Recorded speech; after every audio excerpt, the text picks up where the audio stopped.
Striking gold, the Mother Lode landscape. The Mother Lode League is about to start. He's Jeremy Hurtado. I'm the voice of choice, Levi Flores. We just wrapped up week number 6, and we had a few crazy games. Our predictions actually came somewhat close in a few of these.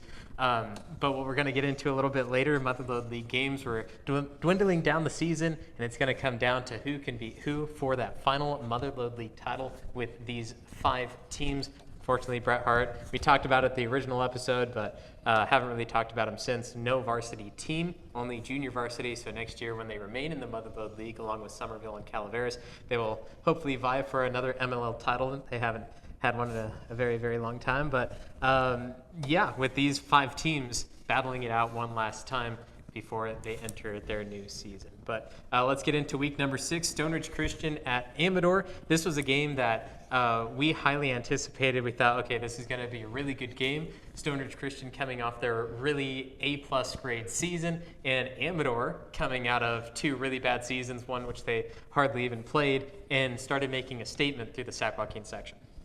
Absolutely. Stone Ridge Christian comes in undefeated 5-0. Amador, we thought they were moving in the right direction. Instead, they lose to Union Mine a couple weeks ago, got back on track, and now came out and made a statement, I think, against the undefeated Stone Ridge Christian team. Final score of this game was Amador 34 to the Stone Ridge Christian 14. And you don't just think it's a statement. You know it's a statement.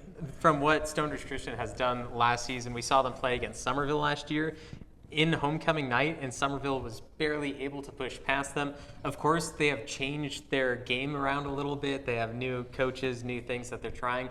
But even with that, Amador winning by multiple scores, 34-14, is something to be proud about. Heading into league, kind of, because Amador's not going to be playing a league game this week. But heading into the league weeks, it is something to be proud of and take that momentum into. Yeah, absolutely. And you get that 4th win, which is big.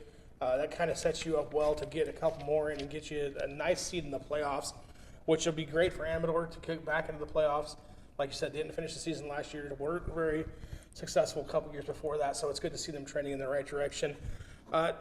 Brad Blankenheim, their quarterback, had 100 yards rushing. Also had a touchdown. That was a great touchdown. If you go back and watch the film, you can see it. Goes right up the middle, makes a couple guys miss, and then goes to the house. He had 142 yards passing, so he's a dual threat quarterback, causing lots of problems for the teams that he's having to face. Also, Amador defense had 4 interceptions, including a pick 6 by Colton Errol that just kind of pretty much swung all the momentum into Amador's favor and worked in the defense did their job. They intercepted a pass down by the end zone. They had the pick 6. They had a couple more. And then they caused problems for the Stone Ridge Christian offense all night long and ultimately helped lead the way to Stone Ridge Christian in their first loss of the season. And for Stone Ridge Christian, it was the best and worst case scenario. You already mentioned the 4 interceptions, so I don't have to get into that. But 255 receiving yards on 17 receptions for 58%. You look at that, that's a fantastic stat line. 58% in high school for high school teams that don't pass normally. That's absolutely incredible. But then those 4 interceptions just knocked it out of the park for Amador. And this is the biggest win for Amador in their season, too. No doubt about it. And you talk about the interception. It was where and how the interceptions took place. One of them was down at the 1-yard line as they were trying to go in and answer a score. Obviously, the pick 6 is an instant momentum thing that just flips the script on you. And then also there's a couple other times where they had drives going and they threw a pick. So you get that momentum start to roll, and then you throw that pick. So, those interceptions were huge for Amador's defense. And I think Amador's got things going in the right direction. I think it's going to be interesting to see how they respond this week, shaking their show on the road to Woodland Christian. And now, in my notes, I say with this win, they're a D6 legitimate contender. Now, we talked about this, I'm not sure if it was last week or 2 weeks ago, but about the section and how they changed playoffs. And now, Amador, looking at the league they play in alone, we have Sonora, Somerville, and Amador in that 3rd slot. But going into playoffs, I think that they can get a few wins and really make themselves a contender, especially because they didn't play last year, only a few games, and then now getting new players, new changes. Nobody really knows what they can do because they had bad season, they didn't have a season, and now all the videos that people are watching are just from this year alone. Of course, that's good and bad for them, but nobody really knows what they can do because they didn't have consistency for so long. No, you're absolutely right. I talked to a coach earlier this week about Amador from the Molo League, and he said, we don't know anything about him still. He goes, we haven't really seen him play a lot. Even on film, you see things and you're like, okay, you have questions. So until we get into these league games where you get to see more film on them and against opponents that you're more common opponents, you just don't know what they are. And that makes them definitely harder to defend and prepare for. Yeah, we definitely have to look at Amador as we continue through the weeks. Once again, they're not going to be playing a league game this week, in which Jeremy's going to tell us a lot about that game against Woodland Christian. But looking at our predictions for this game, Amador home against Stone Ridge Christian, we both had Stone Ridge Christian winning, so none of us get points. But when we look at the scores, we've been fairly close on almost every single game that we've had a prediction for. And even if we choose the wrong team, we're still close within the amount of points that each team is scoring. This is by far the farthest we've been off all season long. You had Stone Ridge Christian scoring 42 to Amador's 21, and I had Stone Ridge Christian scoring 42 to Amador's 37. So I made a lot closer game. You had a lot farther apart, but Amador shocking us with this 34-14 victory. Yeah, and it's just one of those things that you never know what's going to happen. 5-0 doesn't mean anything once the ball kicks off. You still got to play, and matchups create problems. And good for Amador to come out and take the victory, defend the blue turf for the second straight week and get a win at home. I know Somerville's going up to Amador this season, so it's a scary sight for them to go up there. Even though we both have them in that 2 slot, Somerville has to watch out for that because playing at a team that's on fire, not easy. No, absolutely. And they're going to get a chance, I think, this week to build some more momentum before they go in the league. And so, yeah, Amador could be a team that you got to kind of be careful and watch out for moving forward to the Molo League. No points awarded for that since we both had Stone Ridge Christian winning, but then we move on to West at Argonaut, in which in the rankings, West was pretty even to Argonaut, even though it was a 3-1 to a 1-3. Didn't end up being that way in the final score. West with multiple touchdowns above Argonaut, 27-7 was the final score. Yeah, and this is another situation. Argonaut's offense just struggling. We'll say that. They were 1 of 7 throwing the football for 6 yards, and then they had 26 carries for 155 yards and 1 touchdown. So when you have 160 total yards offense in a whole football game, that's not a healthy offensive situation. Their defense has been solid. They've kept teams from scoring a bunch of points, except for Wheatland. But yeah, at some point you got to score points to win games, and right now Argonaut's just struggling with that. And it's not. I don't think it's going to get any easier this week against Sonora, honestly. And this is the second time Argonaut has been very, very close in the rankings to one of their opponents. And for the second time, they've lost that game. Despite the even rankings, despite the strength of schedule, West still dominates. And homecoming or not, Argonaut stables are empty. Nothing's happening. Yeah, it's going to be tough. And like I said, they come over to Sonora now this week and play a homecoming game over here against Sonora. It's going to be a tall task for Argonaut to be able to come in here and upset Sonora, but you never know. And for Argonaut, I mean, they have not the greatest record, 1-4 right now. And as I've known Argonaut, they have really good seasons, then they have really bad seasons. And right now, they're just down in that valley, and hopefully a peak is coming soon for them. Maybe this addition into a new league is going to propel them into that. But right now, it's just not the year in the MLL for them. Yeah, they're struggling. I mean, they have a new head coach. They have a new offensive system that they're trying to run. Unfortunately, they just haven't been able to get the offense going other than that second half against Livingston. So, again, they've shown a couple flashes, but haven't been able to do it consistently. And that's where Argonaut's struggling at the moment. So, Jeremy, you had West winning 21-14, so you get 2 points for that. Fairly close as well, if I may add. And I believed in Argonaut. I thought that they were going to pull out a win here because West strength of schedule was really, really low. And just based on what I saw, but Argonaut went down by 20. I had 21-16, but the 27-7 score gets you 2 points on the week, so you're ahead as of right now. But then we move on to Galt at Calaveras, in which last week I said Galt is just a better Gustine. Yeah, Calaveras, led by sophomore running back Clifton, scored 3 touchdowns. He scored on offense, defense, special teams. Calaveras offense was explosive for the first time this year, had 5 touchdowns, and all but one of them was over 45 yards.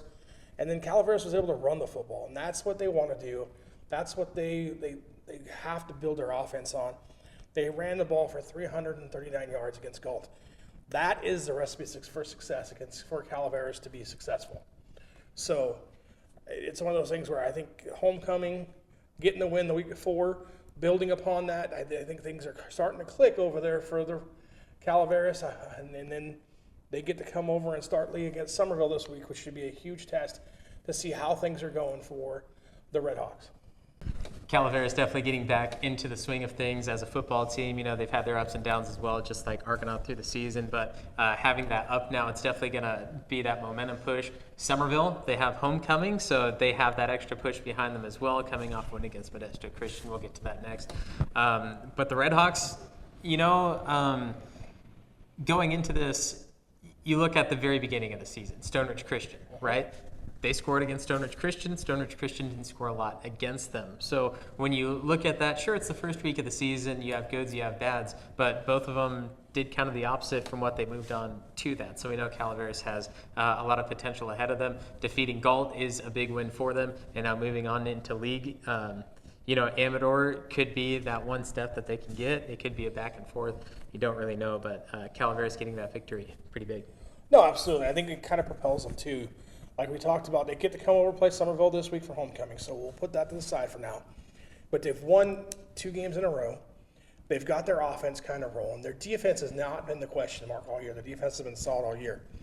So let's step away from the Somerville game this week, right? You get a chance to play Argonaut and Amador in the next couple of weeks. Those could be huge games to put you in that 3rd seed in league, and then that could get you a possible playoff spot. So everything's kind of still in the running for Calaveras with those last 2 wins this last week, 2 weeks, to set them up to get to where they wanted to go at the beginning of the season. Yeah, they didn't start the season off great. They had some struggles on offense, but now you're in the situation where you got 5 games left. If you win 3 out of 5, 2 out of 5 maybe still might get you into the playoffs. So Calaveras 35-20 over Galt. I had Galt winning this one 21-14. You had Calaveras 28-14. So you get 2 extra points there, which means you're up 4-0 on the week, and you definitely have taken the lead on the season. Told you we'd get there. When it comes to league, that's going to be the big ones.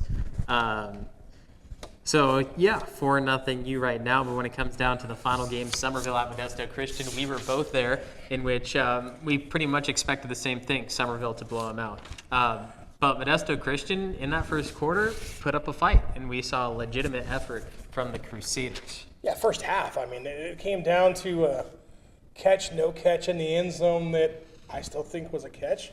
It was a catch. We had a we view. can say it. I mean, it was a catch. It wouldn't have mattered really because there was a penalty against Modesto Christian. It would have pushed him back and still been 4th down. But in the grand scheme of things, I think that kind of took the wind out of Modesto Christian sails a lot.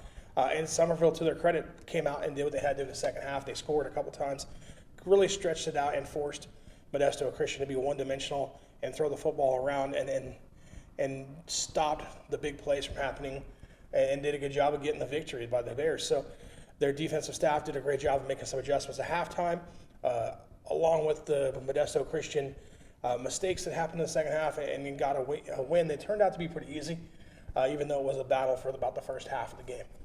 Somerville scored on the very first play of the game as well. It was, what was it, a 70-yard touchdown run by Austin Hike. Touchdown pass. Touchdown pass, sorry. That little half-inch flip makes it a pass. Leveros gets 3 passing touchdowns and threw the ball a total of probably 1.5 yards, but it all goes down as passing touchdowns. So yards after catch. As an offensive coordinator, we appreciate those offensive passing yards that don't actually have to throw the football anywhere. So first play of the game, Somerville scores, and then it was back and forth. In the first 5 minutes of the game, there was multitudes of personal foul calls. There was a few unsportsmanlike conducts, and from our vantage point, from what we saw, I wouldn't necessarily say we agreed with a lot of the calls. Sure, you could throw some penalties, but it seemed like the officials may have been controlling the game a little too much. But the way it was, as close as it was in the beginning, I would have liked to see kind of the teams play out what was going to happen instead of some of those flags. Yeah, and I got a chance again to talk to some coaches at the game last Saturday or Friday night after the game, and they said especially on that 4th down where they're like, we kind of were confused on, was it a penalty, 2 penalties? And he said, no, the official kind of just messed up the signal and then never went back and fixed it. And he goes, it wasn't a hold. They were complaining it was a hold, but it wasn't. And so it was just a face mask penalty. And so that's why Somerville ended up getting the football and not redoing the play on that late sack against the quarterback over there from Modesto Christian on 4th down. And so, yeah, it was just a little bit of sloppiness, really on all 3 parts. Both teams kind of had some issues with penalties, like we said, and in controlling things. And then the officials didn't do a real good job of explaining a lot of stuff. And so it kind of left everybody in the crowd a little confused. And then the Modesto Christian side gets a little upset about things. And so it is what it is. It's unfortunate. But like I said, you can't take anything away from Somerville. They played a great football game offensively, defensively. And special teams was a big thing again this week for Somerville, which continues to be the theme. Special teams, kickers doing great, both making extra points and his 1 field goal attempt that he didn't make but he missed, and then also kicking off with the different types of kickoffs that they do. Some of the squib kicks and the onside kicks and the line drive type kicks that they do. They do a pretty good job of working on that and then executing that when they need to be as well. And Somerville, through the season, we can see that a lot of teams expose their passing defense. But what I saw on Friday was a lot different. They had 2 really, really good receivers, actually counted 3. 3 really, really good receivers that were big. They were tall. They had just length on all the corners of Somerville. And so when the quarterback was able to put it in a certain pocket that was a certain range away, those receivers would not drop a pass. And so it's not that the corners did bad, it was just that the receivers were really, really good. There was pressure every single time except for one, which it was a wide open pass after a scrambled broken play.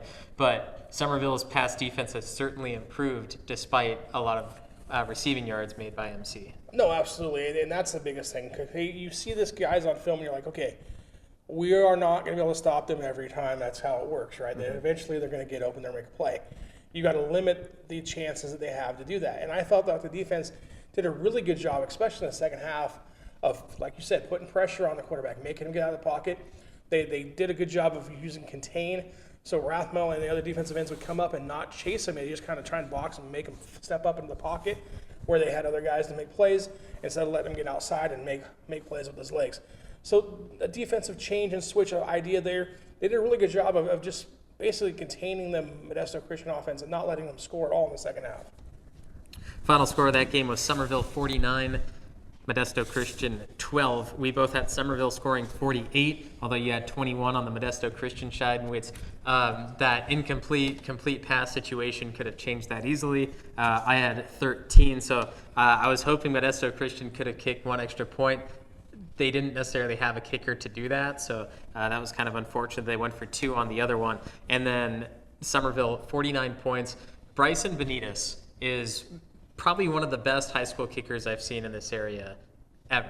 He has not missed an extra point. He's over for 2 in field goals. His first one was 37 yards. This one was 30, I believe. And he says, hey, extra points is where it's at. Sure, I want to make those field goals, but we're not going to talk about it. That's what he said after the game. We don't want to talk about it.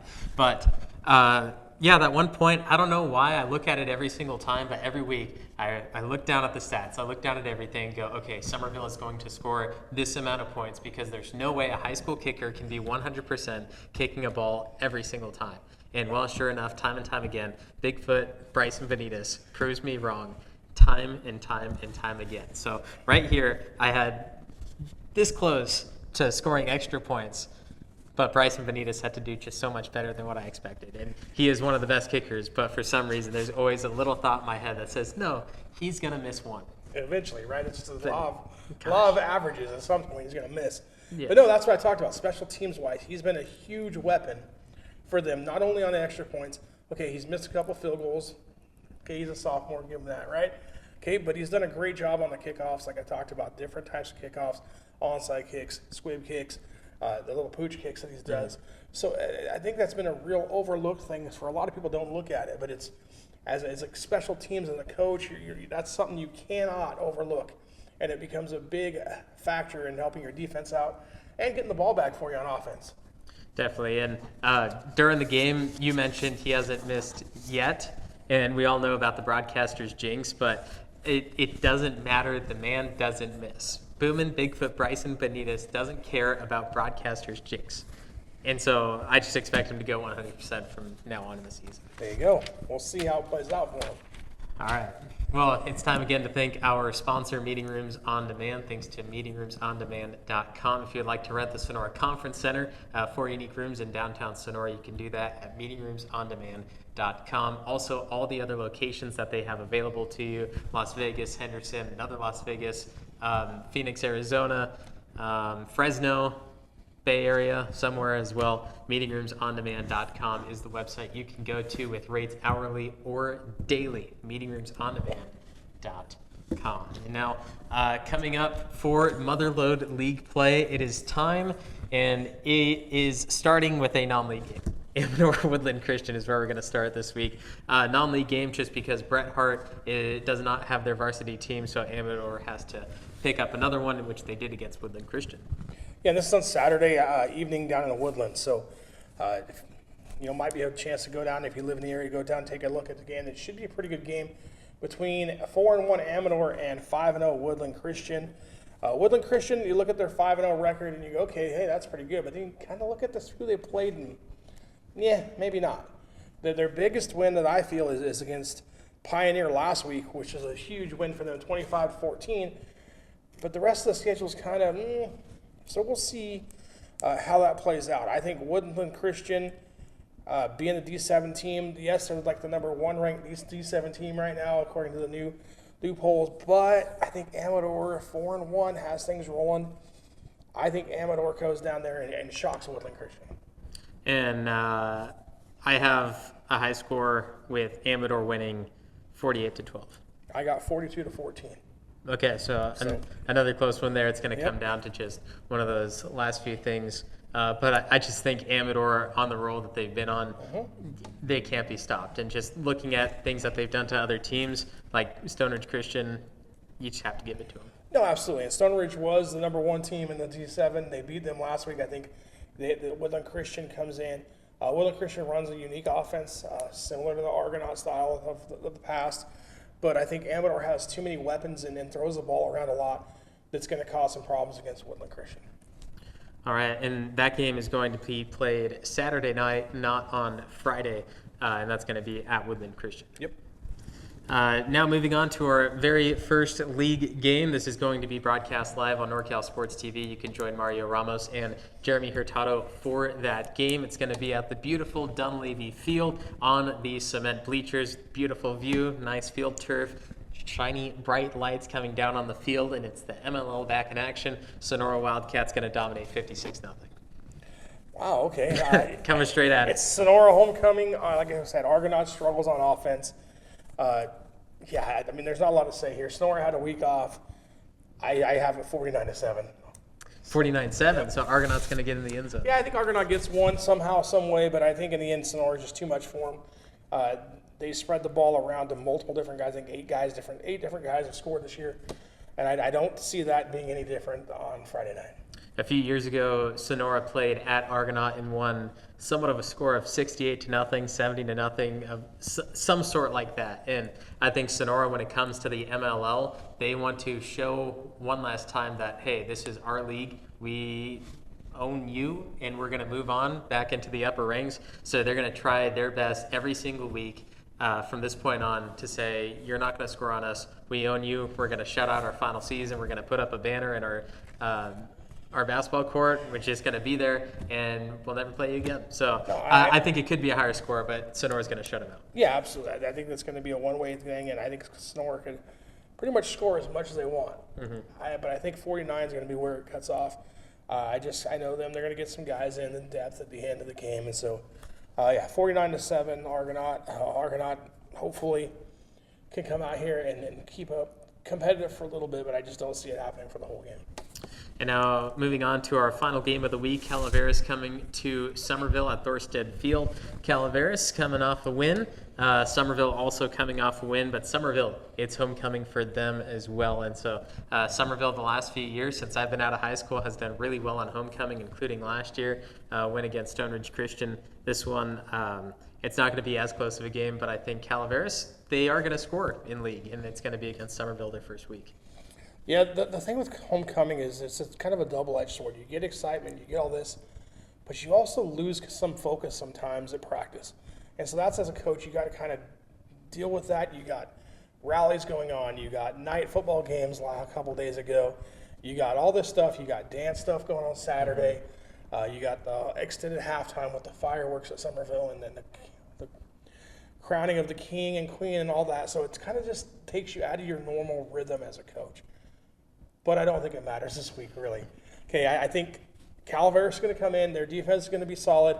I think they caused some problems for Somerville, but I don't think they have enough offense to hang with Somerville. Somerville's got weapons. They can score from multiple different ways, different looks. And in the end, I think Somerville wins by a couple touchdowns. I have it 35-20. 35-20, that's a lot closer score than I thought you would have had. I have Somerville 49 to Calaveras 6. And I mean, yeah, again, Calaveras' offense has struggled, so it could be kind of a one-sided thing. I just think that Calaveras has some stuff rolling. I think they're going to have a little momentum, and there might be some trick plays involved to kind of shake things up first week of league. I just see kind of a 15-point Somerville advantage, and that's not taking away from anything from Calaveras' defense. I think Calaveras' defense is good. I just think Somerville's offense is running on all cylinders right now, and it's hard to slow it down. Definitely, and Somerville, their homecoming was supposed to be in the second to last week of the season against Bret Hart, but then since Bret Hart closing up their team, Somerville did pick up a game against Millennium, but you want to have homecoming against those league opponents. It makes it a little more special once you win. Absolutely, and Calaveras is the perfect one. I mean, that's one of those things where Somerville-Calaveras used to be great rivalry between the two of them. Still competitive games usually.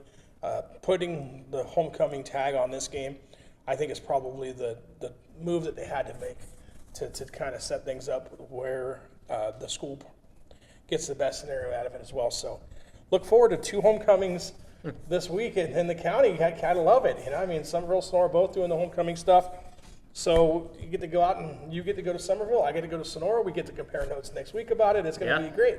And one more thing about the homecoming situation. So Sonora, they're not moving to any league that has these teams in them as well. But for Somerville, Bret Hart's a good choice because you're going to be playing Bret Hart from here on out. You look at Argonaut Amador. No, you don't want to do that because they're going somewhere else. Sonora's going somewhere else, and that's going to be the biggest game as it is. So putting homecoming on top of well, they're going to be at Sonora, but even then, like just trying to put that on top is not going to really work out. But then you go against Calaveras, in which it's another team you're going to be playing in league from here on out again. Keeps the league momentum going too. Exactly. Perfect.